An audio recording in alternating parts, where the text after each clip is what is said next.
Zoro es uno de los personajes más complejos en cuanto a su habilidad. Dentro de las charlas del manga existe el meme que después del time skip Zoro se volvió completamente roto. Y es verdad, no hubo rival después del time skip o incluso antes, sacando Kizaru y Aokiji obviamente, que haya derrotado a Zoro. Tenemos un ejemplo claro como lo es Luffy, que incluso siendo reconocido por Morgans como un quinto emperador del mar, fue derrotado incontables veces antes de ganar la pelea.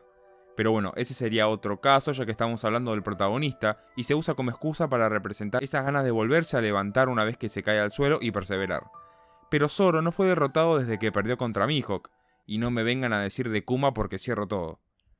Entonces, algo que destaco personalmente de One Piece y obviamente de Oda, es el que nos haya presentado personajes tan poderosos tan al comienzo de la serie como para darnos un panorama de lo que se les viene a los protagonistas. Y claramente con Zoro y Mihawk ocurrió eso mismo. Mihawk sirvió como para decirle al espectador, miren, este es el nivel que quiere llegar a alcanzar Zoro. Incluso, Oda a lo largo de la obra nos fue mostrando diversos guiños con el avance de Zoro, siendo parecidos a las habilidades que tiene Mihawk, como por ejemplo apenas volvimos del time skip y los sombreros de paja volvían a Yabondi, Zoro empezó cortando un barco a la mitad, justo como lo hacía Mihawk cuando apareció por primera vez en Alice Blue. Y eso fue solo el comienzo, ya que es a partir de este salto temporal en el que Zoro se convirtió en un personaje el cual literalmente nadie podía parar.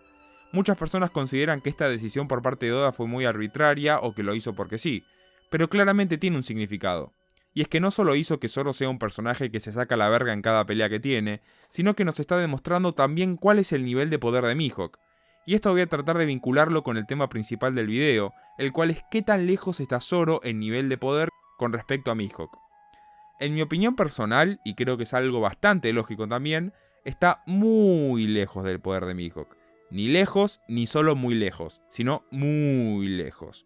Tratemos de recordar algo obvio antes de tener que explicar a las personas que piensan que Zoro le falta bastante poco para ser igual que Mihawk, pero que a ver, está bien, cada persona tiene su opinión, pero creo que en este caso pasa más por una obviedad, pero repito que acá cada uno piensa como quiere. Fijémonos por ejemplo en el caso de la pelea de Zoro contra King.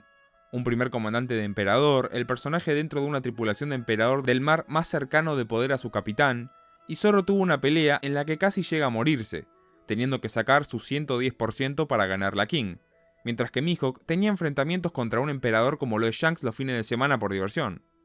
Pero bueno, ahora en serio, Mihawk es considerado como un personaje nivel emperador, incluso encuestas y votaciones lo posicionan como un personaje que podría ganar la Big Mom. Si me preguntan a mí, esto no es tan así, pero sí reconozco que Mihawk le podría dar una pelea a Big Mom, en realidad una de las peleas más duras de su vida probablemente, y dejándola así muy malherida. Incluso, un verdadero testimonio de la fuerza de Mihawk es que después de la abolición de los Shichibukai, su recompensa se disparó directamente a los 3.590 millones, una de las recompensas más altas del mundo de One Piece, que incluso supera a dos de los actuales emperadores, como lo es por ejemplo Luffy y también Buggy. Esto ya viene representando el nivel de amenaza que respecta a cada personaje, no solo para el mundo, sino para la marina y para el gobierno también. Detalle obvio a mencionar sobre el resto de cosas es que Mihawk es el espadachín más fuerte del mundo, teniendo una habilidad a la cual ningún otro espadachín puede compararse. Su uso de la espada supera incluso el nivel de habilidad de un emperador del mar como lo es Shanks, queriendo decir, obviamente, que no existe personaje con manejo de espada o que se considere espadachín en todo One Piece que pueda compararse a Mihawk. Sí, solo en la actualidad, si tenemos en cuenta lo que pasó en Wano, claramente se posiciona como tranquilamente uno de los 10 personajes vivos más fuertes en One Piece, pero claramente siendo superado por Mihawk, y por mucho. Entonces, la pregunta común sería, ¿y en cuánto tiempo va a poder Zoro alcanzar al ex Shichibukai? Mi opinión personal, y que ya lo había comentado en otro video, es que considero que va a haber otro salto temporal antes de que termine la obra, en donde Zoro va a tener que seguir entrenando y mejorando sus habilidades. Y si me preguntan a mí, un timeskip más largo que el primero. Tampoco tanto, pero podría durar tranquilamente unos 3 añitos más. Es más, y esto no tiene nada que ver con el tema y solo lo digo porque se me vino a la mente. Pero ¿se imaginan que ocurre un timeskip más largo que el anterior en donde terminan capturando a Luffy en Egghead y cuando volvemos del salto temporal ya están las noticias que o Barba Negra, Shanks o incluso Buggy llegaron a Laugh Tale y se convirtieron cualquiera de ellos en el rey de los piratas? No sé, se me vino a la mente ese panorama desolador y creo que sería muy fuerte ver algo por el estilo. Pero ahora, la pregunta más importante sería, ¿por qué yo considero que va a haber otro timeskip antes que termine la obra? La verdad es bastante fácil, y creo que lo voy a vincular con este tema de Zoro tratando de alcanzar el nivel de poder de Mihawk. Yo creo que por el bien de la trama, por el bien del desarrollo de los poderes de los Mugiwara, creo que sería bastante razonable otro salto temporal. Recordemos para qué sirvió el timeskip anterior. Sirvió para que cada uno de los sombreros de paja pueda evolucionar en sus poderes. Luffy fue ahí donde desarrolló la cuarta marcha Snake Man, Franky tuvo sus mejoraciones, Sanji aprendió la técnica de caminar en el aire, Zoro incluso estuvo esos 2 años entrenando con Mihawk, y así fue con cada uno de los sombreros de paja. Entonces, ¿con qué me refiero al bien de la trama y de los poderes de los Mugiwara para que se desarrollen? Y es que sí, uno mientras más se va enfrentando a enemigos cada vez más y más fuertes, termina mejorando y termina incrementando su poder.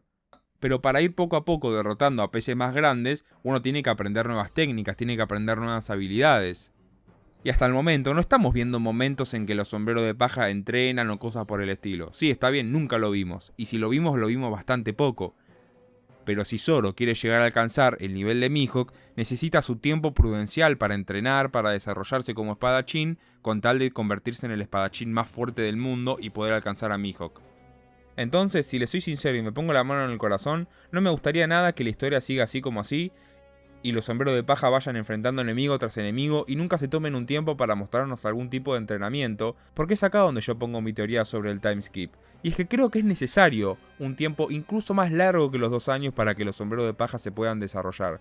Porque a ver, en este video estamos hablando de Zoro tratando de alcanzar a Mihawk. Entonces, Zoro, con el nivel actual, no está ni cerca de alcanzar a Mihawk. Y si sigue peleando enemigo tras enemigo y llega hasta Mihawk, y ponele que Oda nos muestra que llega a su nivel, un enfrentamiento entre los dos, una revancha, y Zoro se le puede igualar, no me gustaría nada, porque actualmente considero que Zoro está muy lejos de Mihawk todavía está muy lejos.